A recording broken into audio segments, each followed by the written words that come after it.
Overall, the United States housing market is one of the toughest market that I've seen in the last 15 years. And I'm going to show you the reality of what's going on, touch on the home affordability and try to translate that into what it really means.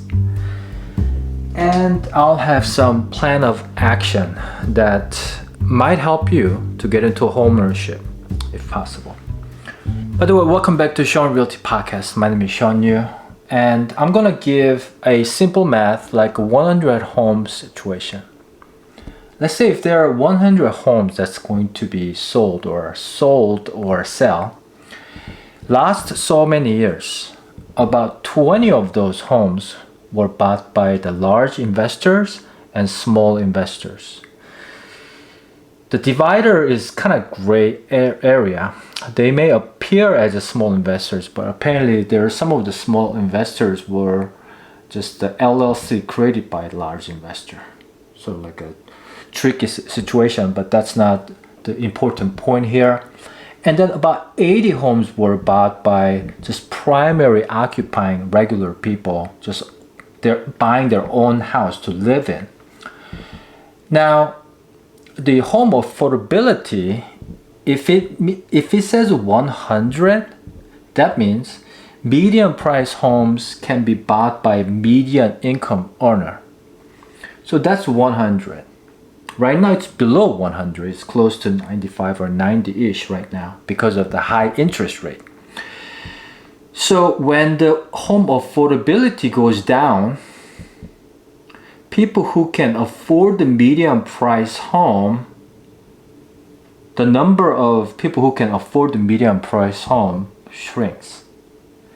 So, obviously rich people can afford at any time, but poor people are out of the picture at this point, including median income earners in the country. They're out of the picture. When the interest rate was like 3%, like 3 years ago, it was like this. I believe it went up to about 150 or maybe 160, depending on the neighborhood. That means people who are in the lower income bracket actually could buy a median price home at that time because of the interest rate. However, because of it, the competition was so high. So if you didn't have a lot of down payment or closing cost or the good credit, you couldn't still buy because you had to beat somebody who are making the median income range or people with more money. If you're lower than median income earner, you've been out of luck for the last several years. Now, the current situation is almost like this. And I just sold a home that was under $500,000. And the monthly payment was close to $4,000 a month, which is really tough to do. But these young couple, first-time buyers, they just bit the bullet and went into the home ownership. In my opinion, even in their situation, paying $4,000 will eventually pay off. In about 60 years, them owning their first home, they're going to start breaking it even and then start building equity. As long as the home price go up, their ARM, the adjustable rate mortgage rate, doesn't go up to like 8.5% or 9%. I believe they got it slightly under 7%. So that's the reality. This was really created by artificially lowered the Fed funds rate that resulted in sub 3% interest rate. So it was artificially injected buying power, created very uneven situation that basically made the home price go up so high. So now home price is so high, but interest rate is so high too now, it flipped like this. So I don't know what the right answer is. I know the lawmakers and some politicians are trying to give some kind of credit to the home buyers and home sellers and try to limit some of these large investors buying of single family homes, but I don't think that will ever pass in the capitalism country, free market. Free market that's artificially controlled with the Fed funds rate. So to me, this is kind of like Monopoly game. When you play Monopoly game, whoever owns the hotel, after a few circles, they win, right? Because the hotel owners will collect the money from the visitors who land on the hotel. They have to pay a lot of rent, and then they're going to bankrupt. Almost like this situation here. The more primary homeowners own home, that's better for common good. The more investors own more homes and these people paying rent to the investor group, it's kind of like monopoly. So think of it as, in my opinion, if you're individuals starting out, your income may not be at medium level yet, find a way to still own sooner than later, because owning something, especially real estate, will give you a little bit bigger leverage and not lose money on the rental as much. And when the home price goes up, you're going to benefit from it. In fact, right now isn't the time only for the buyers, like worst time for buyers. It's for one of the worst time for sellers too. In a way that, certain age group that I've seen in my last 15 years of selling real estate, certain people have to sell at a certain time. For example, when you have two kids, you can't live in like 2-bedroom house. So you need a bigger house. To afford a bigger house, you have to sell the current home a lot of times and then go to like four-bedroom house, let's say. When they sell a house, it's relatively easy to sell a house, like especially starter homes. But when they buy that house, their monthly payment jumps more than double because of the high price and high interest rate. At the same time, people who are like 60-some-year-old, their kids left their house, they have like 3,000 home that they don't need all that space and they need to downsize. And to downsize, they may need to sell their property, cash out the equity and go into a smaller place. When they sell that, sure, they make some money. When they buy the smaller house, the monthly payment is almost same as a big house. So it doesn't make sense to sell a big house and go into a small house a lot of times. So in a way, both sellers are buyers are stuck in the hard and, how do you say this? Hard and rock and hard price? English is hard, guys. So they're all stuck. So I'm going to focus in on what these people, hopefully these people right here, the median income earner and the kind of lower income earners, what you might be able to do, think of it as a monopoly, right? You basically lower the expectation and try to find any possible way to get into home ownership as soon as you can. You may want to, you might have to drive an hour to your work. Sometimes you might have to go out of the state, go to a cheaper state if you can work at home or if your work allows that. I can't imagine buying a house in San Francisco right now. I cannot afford, $8,000 a month mortgage payment. Unless I go to Hollywood and become a movie star or like a music superstar. Otherwise, I wouldn't be able to afford it in San Francisco. However, if I were to move to, let's say, Kentucky, the home price I might be able to afford. But the funny thing is, what I have right now at 4% at my current place will be probably cheaper than buying a starter home in Kentucky. That's the challenge. However, if you're renting, you're spending probably about $100,000 in 5 years-ish.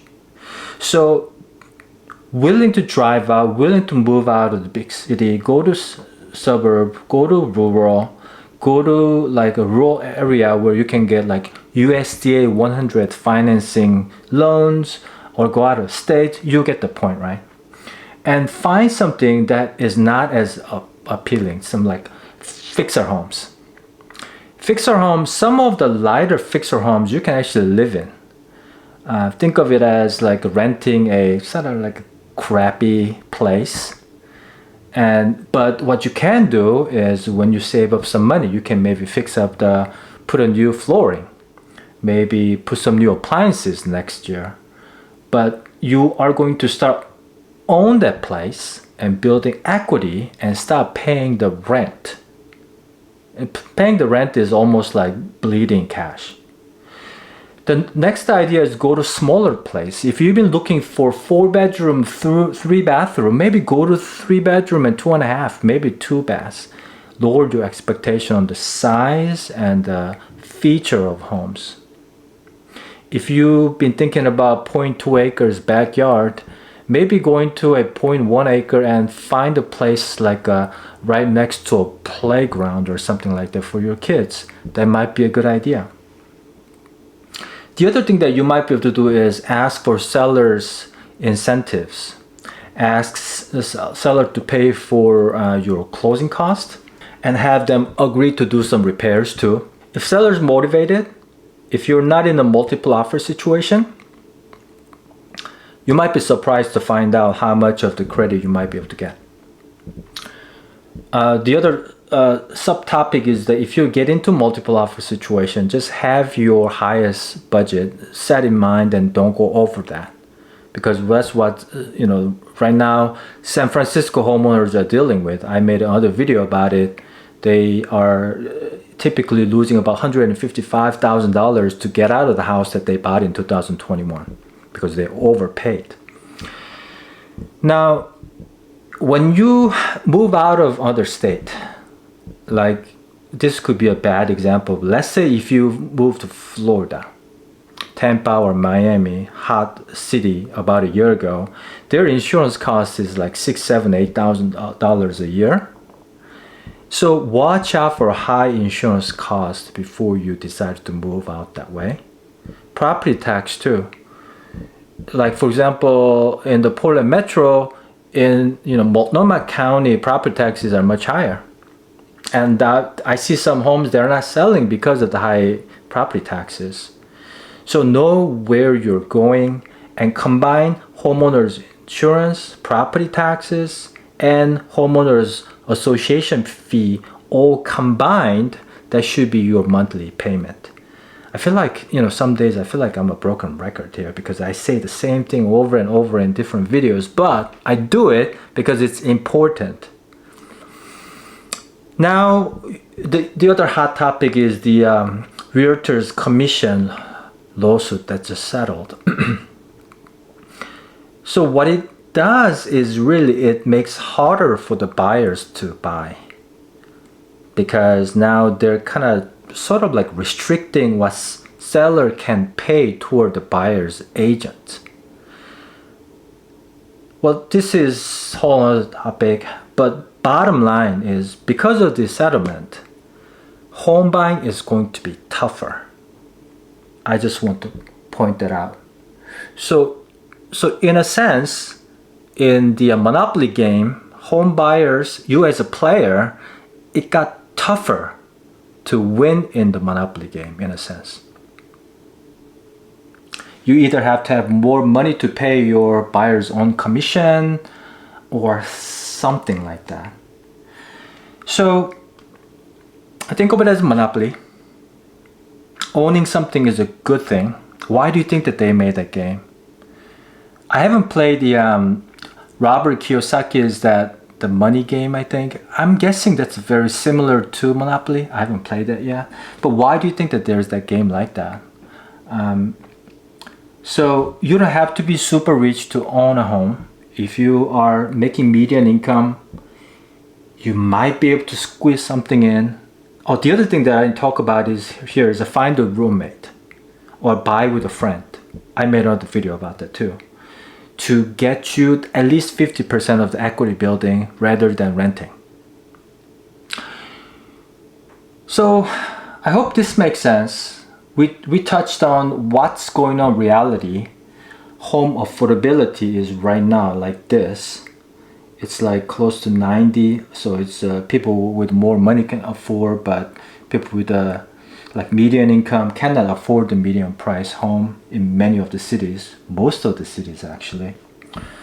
And one of the things is the ARMs, 5-year, and then after the variable rate mortgages, it might save you a few $100 for the next 5 years.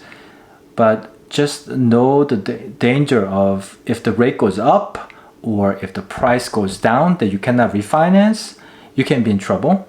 So try to stick to 30-year mortgage and try to pay off as aggressively as you can, because when you get a 7% mortgage, when you pay that extra toward the principal every month or preferably bi-weekly, what you're doing is you're kind of like getting an investment money, because you are saving that much of the mortgage interest, just as if you're getting 7% return when you pay that extra.